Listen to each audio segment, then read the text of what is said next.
With due respect, আমার কাছে মনে হয় এটাই হচ্ছে কানার হাতে কুড়াল দিলে দেশের অবস্থা এরকমই হবে।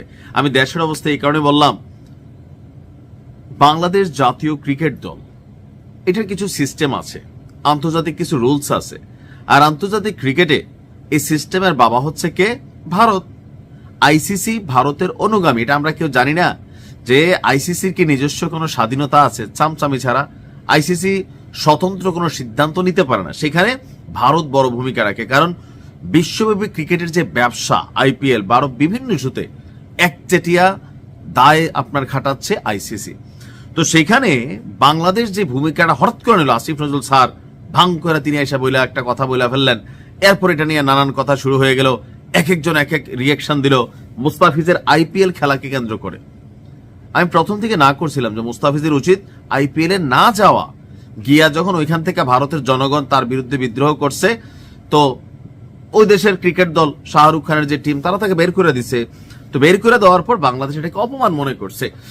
তো এরপরে বাংলাদেশ যে সিদ্ধান্ত নিল, এখন ওই সিদ্ধান্তের বিপরীতে আইসিসি যে সিদ্ধান্ত নিল, বাংলাদেশ তো আমসালা সবই হারাইলো।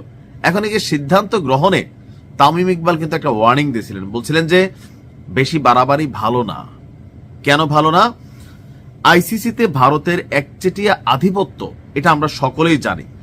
আর গতকালকে আইসিসি একটা ভার্চুয়াল সভায় ডেকেছিল, তো সেখানে ভারতের প্রভাবে 2026-এর আইসিসি টি-20 বিশ্বকাপ থেকে বাংলাদেশকে বাদ দেওয়ার আনুষ্ঠানিক সিদ্ধান্ত নিয়েছে আইসিসি। একদিকে ভালো হয়েছে, বাংলাদেশ ক্রিকেট দল ওইখানে গিয়ে শুধু খেলোয়াড়রা বহুবার চালাইয়া ঘোরাফিরি আর শপিং টপিং ছাড়া, রাষ্ট্রের জন্য পরাজয়ের লজ্জা ছাড়া আর কোনো কিছু নিয়ে আসতে এই আইসিসি বা ক্রিকেট টিমগুলারে আজকাল আর দেখা যায় না। বাস্তবতা কিন্তু এটাই। তবে প্রেক্ষাপটটা হচ্ছে যে বাংলাদেশে বাদই দিয়ে দিচ্ছে, কারণ আমরা বলছি ভারতে গিয়া না খেললে আমরা খেলবই না, একটা শক্ত অবস্থান নিয়েছিলাম। উল্টা আইসিসি এখন আমাদেরকে বাদই দিয়ে দিছে। নিরাপত্তা ঝুঁকি থাকার কারণে ভারতে গিয়ে বাংলাদেশ বিশ্বকাপ ম্যাচ না খেলার দাবি করেছিল, কিন্তু ভারতীয় স্বরাষ্ট্রমন্ত্রীর ছেলে জয় শাহের নেতৃত্বাধীন, বুঝছেন তো এটা কার নেতৃত্বাধীন? আপনার আইসিসি বোর্ড, অর্থাৎ এটা নেতৃত্ব দিচ্ছে ভারতের স্বরাষ্ট্রমন্ত্রীর ছেলে। সেই আইসিসি বোর্ড বাংলাদেশের বিরুদ্ধে রায় দিয়েছে। সবাই সিদ্ধান্ত হয়েছে যদি ভারতের মাটিতে বিশ্বকাপ খেলতে বাংলাদেশ রাজি না হয়, তাহলে এর বিকল্প একটি দল দিয়ে পূর্ব নির্ধারিত সূচি অনুযায়ী বিশ্বকাপ আসর শুরু হবে। আর সেই বিকল্প দলটি হতে পারে স্কটল্যান্ড।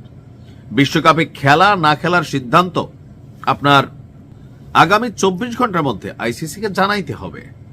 এখন বাংলাদেশের খেলোয়াড়রা ভারতে গেলে কি হুমকি আছে? কিছুটা আছে, একবার যে নাই তা বলা যাবে না। তবে যখন কোনো ইন্টারন্যাশনাল খেলা হয়, তো সেই ক্ষেত্রে সেই দেশের যারা পুলিশ আছেন, সেনাবাহিনী আছেন, আইন শৃঙ্খলা বাহিনী আছেন, তারা সেই রাষ্ট্রের নিরাপত্তা মেনটেনেন্স করে। যেমন ধরেন পাকিস্তানে অনেকেই খেলতে যায় না, কেন? সেখানে বিভিন্ন ধরনের ঘটনা হয়, কিন্তু পাকিস্তান সেনাবাহিনী নিরাপত্তার দায়িত্ব নেয়। অনেক টুর্নামেন্ট হচ্ছে না, হচ্ছে।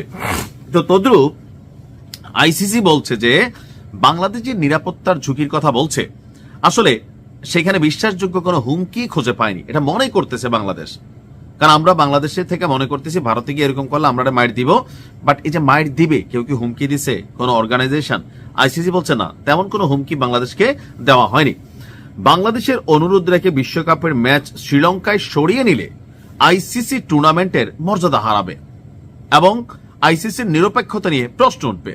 নিরাপত্তার ঝুঁকি দেখিয়ে ভারতীয় ক্রিকেট বোর্ডের নির্দেশে বাংলাদেশের তারকা বোলার মুস্তাফিজুর রহমানকে দল থেকে বাদ দেয় আইসিসির ফ্র্যাঞ্চাইজি দল কলকাতা নাইট রাইডার্স। অর্থাৎ বেশি বাড়াবাড়ি করতে গিয়া আমরা ঝামেলায় পড়ে গেলাম। মানে এখন এই মুহূর্তে যারা বিসিবি চালাচ্ছেন, এখানে অনেক উপদেষ্টা কানেক্ট হয়েছেন, খেলারও কিছু বোঝেন না। তবে সর্বোপরি বাংলাদেশ ক্রিকেট দল আপাতত অনেক বছর যাবত নিজেরা ব্র্যান্ড ট্রেন্ড তৈরি করতেছেন, খাইতেছেন, ঘুমাইতেছেন দেশের জন্য।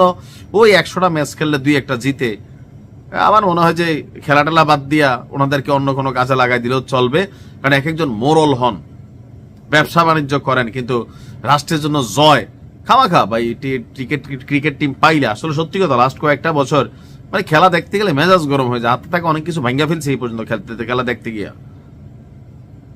তারপরেও বাংলাদেশের ব্যাপারে আইসিসির এই সিদ্ধান্তটা নিন্দনীয়। তবে বাংলাদেশ যেভাবে চ্যালেঞ্জ করে বসছিল, এখানে বুঝাশুলা চ্যালেঞ্জ করতে হবে যে অতি বাড়াবাড়িতে আবার বিপদ হইতে পারে। তো হইলই তো, কবে যে আমাদেরকে ইন্টারন্যাশনাল ক্রিকেট থেকে বের করে দেয়, যে পরিমাণ হারের রেকর্ড আছে। বাট আমরা আশা করি একটা রাজনৈতিক সরকার আসলে এগুলা সিস্টেমেটিক ম্যানেজ হয়ে যাবে, এটা বাস্তবতা। বর্তমান সরকারের প্রতি ভারত বিরক্ত, আর বর্তমান সরকারও ভারতের প্রতি মুখোমুখি বিরক্ত। তো যার কারণে যে কনফ্লিক্ট এগুলো ঘটছে, একটা স্থিতিশীল সরকার আসলে সব ঠিক হয়ে যাবে। ভালো থাকুন।